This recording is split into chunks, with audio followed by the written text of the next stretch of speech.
দেখো এটা কি সূচকের অধ্যায়ের কয় নম্বর অঙ্ক? আমরা ইতিপূর্বে কিন্তু 1 থেকে 4 পর্যন্ত আমরা করছি। এখন দেখো কত নম্বর? 5 নাম্বারটা। তো 5 নাম্বারটা সহজ আছে, আশা করি তোমরা পারবা। একটু মনোযোগ সহকারে দেখো, বাইরে তাকায় লাভ নাই, খেয়াল করো।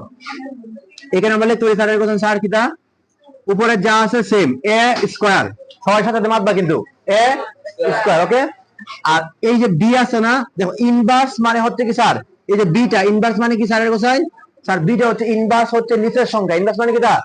এই জন্য আমরা নিচে এটা প্রমাণ করতে গিয়ে আমরা নিচে একটা কি দেই, উপরে একটা 1 দেই। উপরে 1 না দিলে সংখ্যা নিচে উঠতো, নিচে আইতো না, ঠিক আছে না? এই জন্য আমরা বলি কি যদি কোনো সংখ্যা ইনভার্স থাকে তাহলে এখানে গুণ সম্পর্ক আছে না, গুণ দিয়ে আমরা উপরে লিখতে পারি কি স্যার 1, আর নিচে লিখতে পারি কি আমার বি। শুধু বি কেন? কারণ বি যদি স্কয়ার থাকলে আমি কি লিখতাম? স্কয়ার লিখতাম। যেহেতু 1 এর জন্য লেখার কোনো প্রয়োজন নাই। এরপরে খেয়াল করলে কি এই দেখো এর উপরে ইনভার্স আছে, এর উপরে কি আছে? ইনভার্স মানে নিচের সংখ্যা। তো আমরা কি লিখতে পারি স্যারের কোসাইন? উপরে এ, উপরে লিখতে পারি কি স্যারের কোসাইন 1, আর নিচে কি লিখতে পারি স্যারের কোসাইন এ স্কয়ার ইনটু আমরা কি লিখতে পারি বি। ব্র্যাকেট দাও দিয়ে আমরা লিখি স্যার স্কয়ার, ওকে। খেয়াল করো, এখন আমরা কি করতে পারি স্যারের কোসাইন? এই যে এ স্কয়ারটা কি এর সংখ্যা? উপরের সংখ্যা, গুণ হবে কার সাথে গিয়া? উপরের সাথে। তাহলে এ স্কয়ার আর নিচে বি এর বি। আর এখানে খেয়াল করছেন কি লিখতে পারি? বিটা কি এর সংখ্যা উপরের, গুণ হবে 1 এর সাথে, তাহলে বি এ কে বি। তারপরে কি লিখতে পারি এ স্কয়ার, ওকে। আর ব্র্যাকেট দাও। এখন আমরা কি লিখতে পারি স্যারের কোসাইন? উপরেরটা যা আছে সেম থাকবো, আর নিচেরটা উল্টে দিব। যেটা ভাগ আছে আমরা এটাতে কি করব? গুণ করব। তাহলে খেয়াল করলে কি স্যার এ স্কয়ার আর নিচে লিখতে আমার বি ইনটু নিচেটা উল্টে দিব, এ স্কয়ার উপরে আর বিটা কি আমার নিচে। এখন খেয়াল করো উপরে কি হয়? উপরে কি আছে আমার? স্কয়ার আছে না। এখন এটা আমরা কি লিখতে পারি স্যারের কোসাইন? লিখতে পারি স্যার আমরা যে গুণ করে দিই, পাশাপাশি গুণ করে দিই, লিখে দিই স্যারের কোসাইন। এই যে উপরে উপরে গুণ হইছিব না, উপরে উপরে কি তাইব গুণ। গুণ করলে এ আর এ গুণ করলে পাওয়ার উপর গুণ 2 দিয়ে সাইড, তাহলে আমরা উপরে কি দিতে পারি a টু দি পাওয়ার 4, আর নিচে বি আর বি গুণ করলে কত হয়? B square. তাহলে বি স্কয়ার উপরে স্কয়ার, ওকে। এখন খেয়াল করো স্যার, আমরা যদি আমরা জানি কি সূত্র অনুযায়ী, সূত্র অনুযায়ী কি জানতাম যে পাওয়ারে পাওয়ারে কি হয়?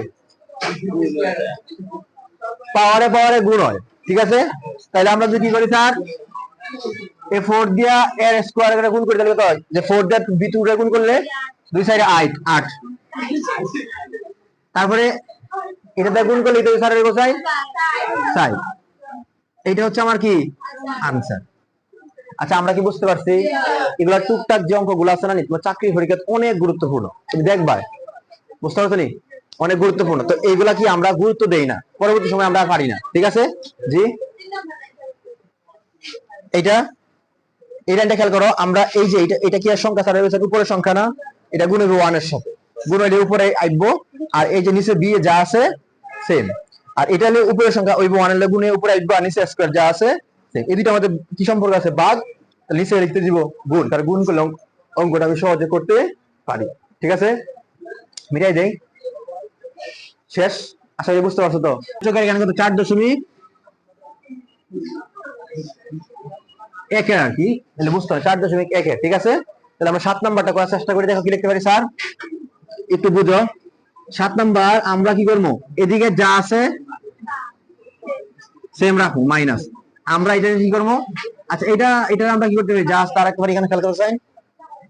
আচ্ছা আচ্ছা আমরা এ করি, স্টার্ট করি। এখানে একটা কাজ করতে পারি, খেয়াল করো যে স্যার এখানে যেহেতু n+1 আছে, আমরা এদিকে n+1 বানানোর চেষ্টা করবো। যেমন আমরা লিখি স্যার n+1 লিখলাম, ঠিক আছে না।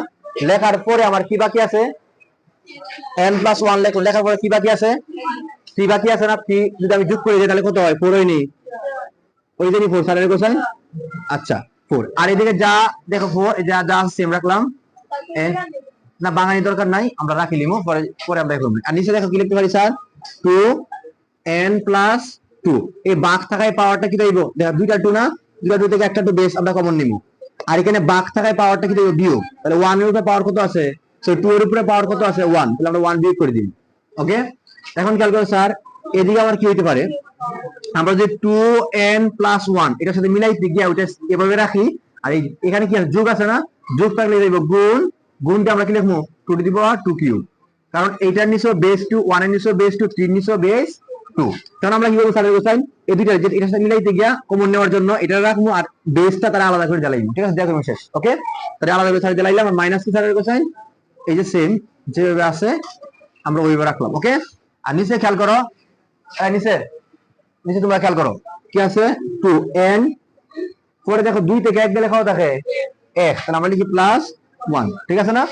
এখন যদি আমরা কল্পনা করি স্যার উপরে খেয়াল করো এদিকে যা এদিকেও সেম সংখ্যা আছে না, আমরা একটা কমন নিতে পারি, নিলে কি থাকে স্যার 2n + 1 আর 2 রে কিউব করলে তো 8 মাইনাস কত 4, আর এটা তো আমি কমন আনছি আগে দিই, এইটা আর এটা আমি কমন আনছি, এখানে আর কিচ্ছু নাই, আর এখানে 2 কিউবে আমরা পাওয়ার করলে এইটা মাইনাস এই 4 রয়েছে 4, ওকে আনে দিলে তো 2n + 1, ওকে।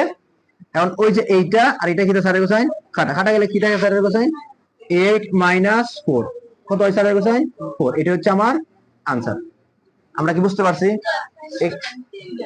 4 নাম্বার লাইন না, এটা নেই, এটা বুঝছো, এটা 2 কিউব কিলো হইলো।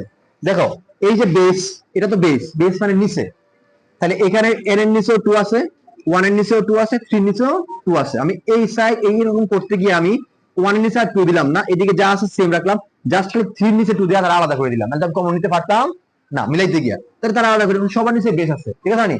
দেখো মার 3 সন্তান থাকে না, 3-4 জন সন্তান থাকে, অনেক সময় কি করে একটার একবারে সম্পদ দিয়ে আলাদা করে দিলা, আর দুইটা লগে রাখে যেগুলো একটু বালা আছে বা মনে করে যে না আমার খাওয়াবে, এগুলো আমার লগে থাকুক, আর যেটা তিরিং বিরিং করে এগুলো কি করে তারে একবারে সম্পত্তিতে আলাদা করে দেয়, যা তুই তোর জাগি, ঠিক আছে নানি?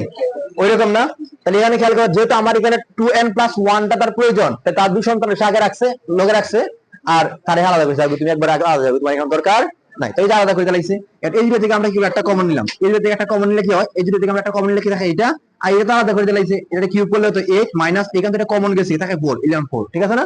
এখন 8 থেকে 4 গেলে কত থাকে, আচ্ছা এরপরে এইটা উপরটা নিচেটা সেম, কাটা হইবো, কাটা গেলে এটা থাকে, পরে 8 থেকে 4 গেলে কত থাকে আমার, এটা তো আনসার। আমরা কি বুঝতে পারছি? ক্লিয়ার?